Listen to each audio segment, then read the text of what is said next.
Bismillahirrahmanirrahim. Assalamualaikum warahmatullahi wabarakatuh. Salam olahraga. Aris, gimana kabarnya Aris? Alhamdulillah baik. Sekarang di hari Jumat, alhamdulillah kita sudah sampai di pertemuan ke-8. Kemarin kita sudah banyak berbicara tentang sejarah olahraga.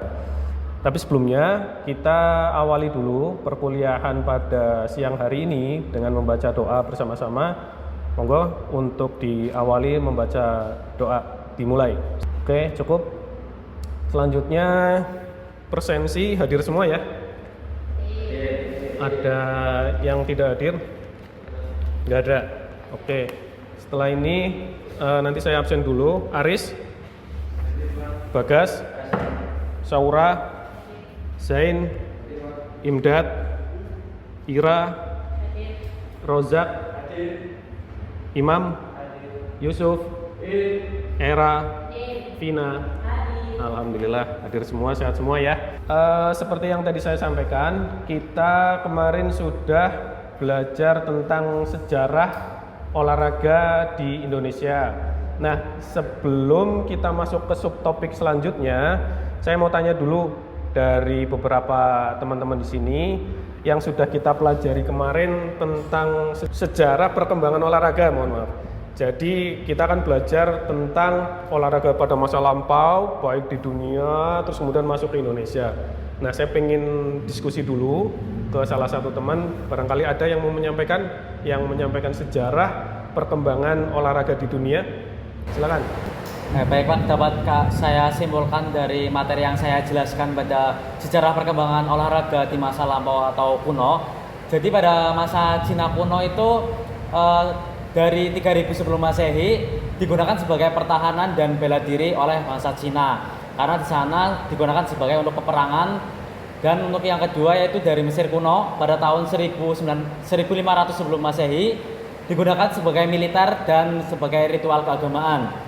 Yang ketiga, Yunani pada tahun 1200 sebelum Masehi sebagai penghormatan kepada dewa Zeus. Dan yang terakhir yaitu Romawi pada tahun 753 sebelum Masehi dan dijadikan sebagai hiburan dan pertunjukan yang ada di Romawi kuno. Oke,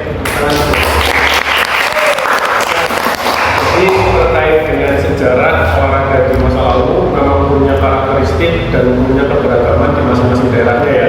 Untuk kalau misalkan kita bicara di Yunani yang memang coraknya Eropa berbeda dengan yang di Mesir yang coraknya Afrika dan sebagainya.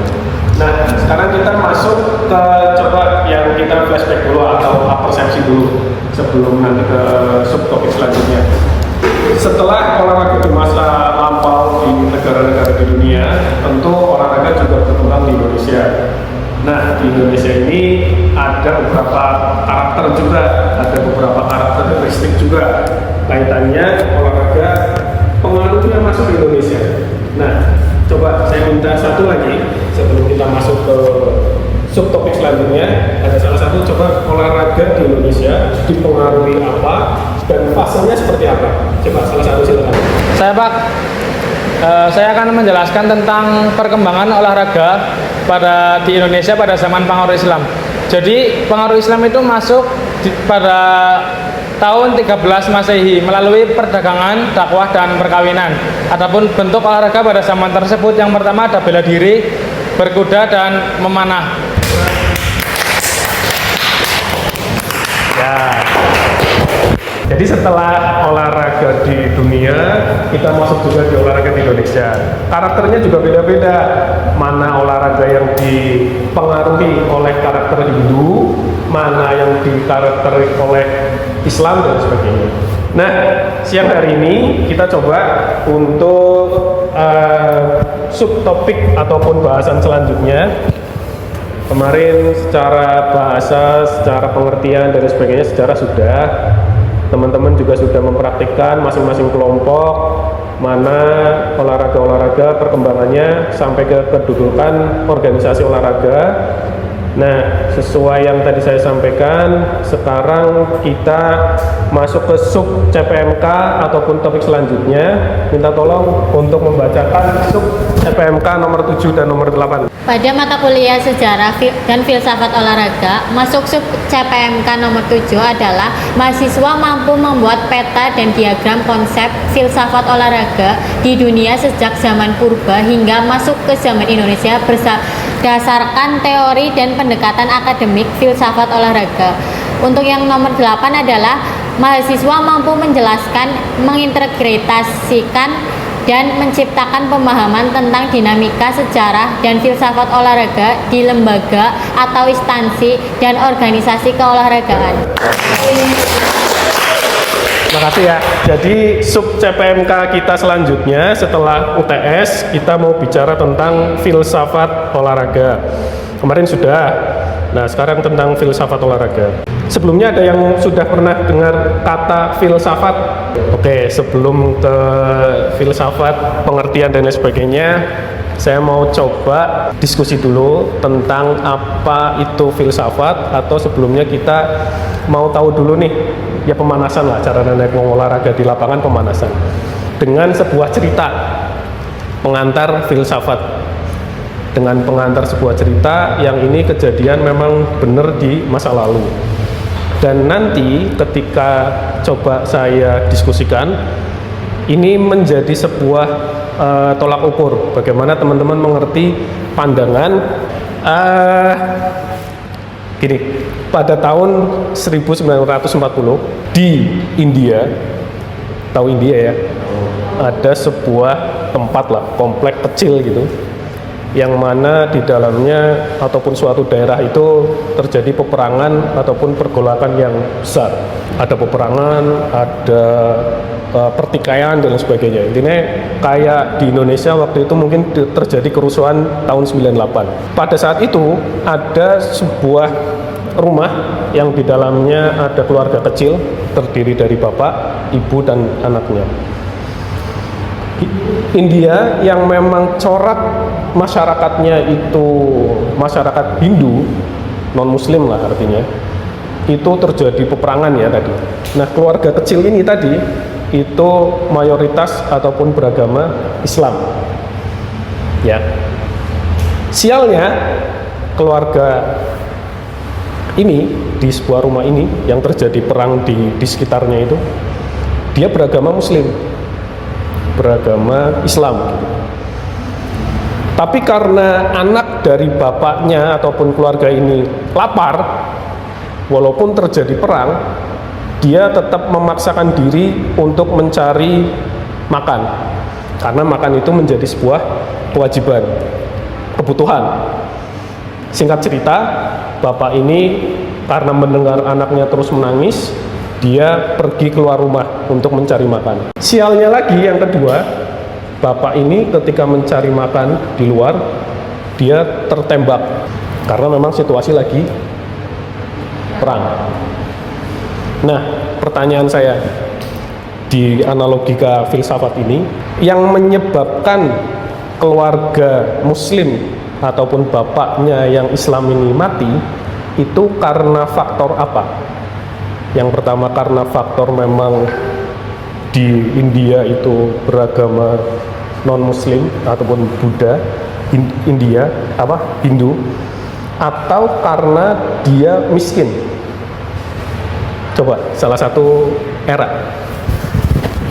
Karena faktor di India yang beragama Hindu Buddha. Karena agama mayoritasnya. Tapi satu lagi kenapa sih? Dia mati karena faktor agama atau karena faktor miskin? Karena faktor miskin. Miskin. Satu lagi, Acik. Mati karena faktor agama atau faktor miskin? Dua jawabannya.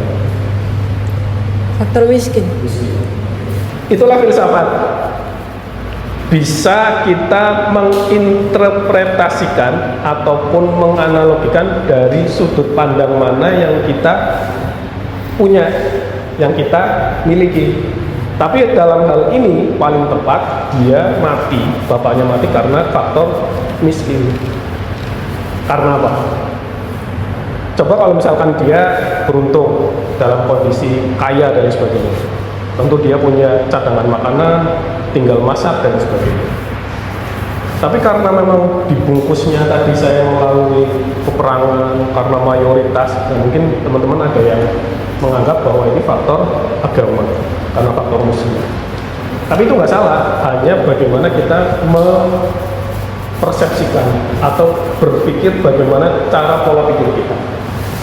Oke, sementara itu, jadi nanti ini baru pengantar ya, baru pengantar filsafat. Kita setelah UTS beneran mau ngomongin tentang filsafat. Tadi kita sudah bicara tentang pengantar ilmu di filsafat, bahwa memang ada pandangan tergantung sudut pandang dari mana kita melihat. Nah, sekarang filsafat itu secara etimologi berasal dari dua kata, yaitu philen atau philos yang berarti cinta, dan sophia yang berarti kebijaksanaan. Jadi kalau kita berbicara tentang filsafat, itu nanti kita berbicara tentang cinta dan bicara tentang kebijaksanaan. Orang yang sudah belajar filsafat biasanya nanti dia jauh lebih bijak dan perkataan yang mengandung rasa cinta, enggak yang membuku dan sebagainya. Filsafat seni berpikir ataupun sudut pandang. Bedanya filsafat itu memiliki tujuan. Setiap apa yang disampaikan, yang dipikirkan itu memiliki tujuan, tidak hanya menjadi omong kosong. Filsafat saya mencoba salah satu mahasiswa untuk menyampaikan pengertian dari filsafat. Ya, selanjutnya ada deskripsi singkat mata kuliah. Mata kuliah sejarah dan filsafat olahraga yang pertama mengenai sejarah olahraga, fokus pembahasannya mengenai perkembangan olahraga dari masa kuno hingga masa kini. Sejarah olahraga di Indonesia dan beberapa negara lainnya beserta sejarah kelembagaan dan pengorganisasian. Ilmu filsafat di dunia olahraga, semangat juang, jujur dan lain-lain sebagai landasan dan subjek analisis sebagai persoalan keolahragaan dalam 3 matra yakni ontologi, aksiologi dan epistemologi. Jadi pengertiannya aja. Yang terakhir sebelum kita tutup perkuliahan hari ini, Bapak ingin sampaikan satu topik yang tadi sudah disampaikan tentang subjek MK, bahwa kita harus tahu minimal ada dimensi dari filsafat. Ada 3 dimensi di filsafat. Jadi kalau kita bicara tentang filsafat ataupun pola pikir, yang pertama yang penting sesuatu itu harus ada, real, nyata, bukan sembarangan. Yang kedua, epistemologi itu prosesnya, dan yang terakhir aksiologi itu hakikatnya. Apa itu perbedaan dari masing-masing kita sampaikan di pertemuan sebelumnya. Jadi sedikit apa 3 dimensi yang ada di filsafat. Saya sudah tolong 3 dimensi ilmiah filsafat. Yang pertama, ontologi merupakan teori tentang ada dan ingin diketahui atau segala sesuatu yang ada. Kedua, epistemologi merupakan proses dan prosedur dalam memperoleh pengetahuan. Yang ketiga, aksiologi, manfaat dan hakikat nilai dari pengetahuan yang telah diperoleh. Jadi itu ya 3 dimensi yang ada kita bicara filsafat. Selanjutnya nanti kita bisa